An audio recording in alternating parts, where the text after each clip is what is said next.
I believe we can mitigate learning loss and improve academic outcomes for our Latino and Black students, our students with special needs, and English language learners. But improving academic outcomes for students who struggle is not a one-part solution. It's something we need to address at every level.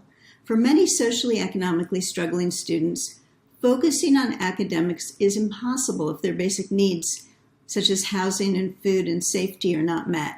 And many struggling learners are faced with social and economic challenges at a basic level every day. Educators that understand this and schools that successfully meet the needs of their students with wraparound community services to address basic needs find that their students are better able to focus and concentrate on learning.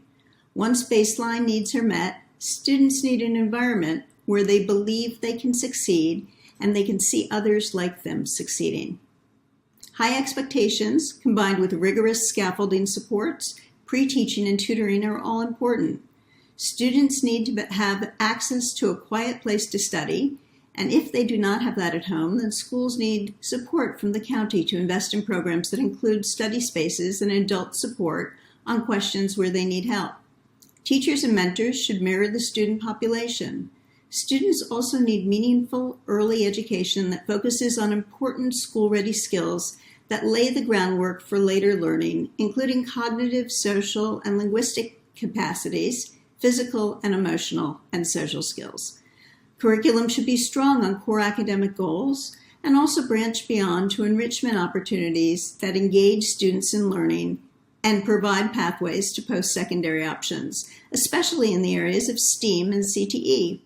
Social emotional learning and programs to support mental health need to be part of this curriculum so we can reduce crisis situations. Schools also need to analyze their culture and environment to address conscious and unconscious bias that undermine Black and Brown students in the classroom and school environment. For all students who struggle, academic goals, curriculum, and teaching should be based on current cognitive science.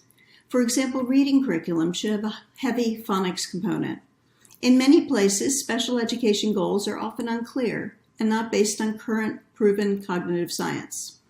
Students in special education and under 504 plans should have measurable, science-based goals that they can make progress against.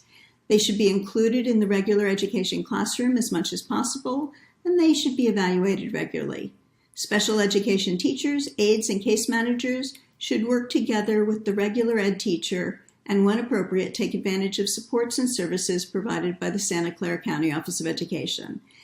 The Office of Education does a good job providing services for children and students with severe or low incidence disabilities on public school campuses and those attending institutional schools, community schools, children's institutions, district contracting, non-public schools, and pediatric skilled nursing facilities. English language learners are not always assessed for these complicated factors, including socioeconomic challenges, conscious or unconscious biases, and special education. Assessing these on the front end, without bias, helps address these issues early, and it changes the trajectory for students to achieve better outcomes. State assessments are not the only way to assure student progress. First, we must focus on making sure that every student has the living and learning resources they need to access their education and make sure we are providing supportive scaffolding for students to be successful once they hit their basic living, learning, and technology resources.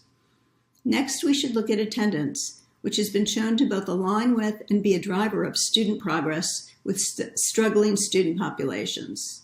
Finally, we should analyze local assessments as well as individual teacher comments and student grades. With such a multi-pronged approach, we can make a difference for all of our students.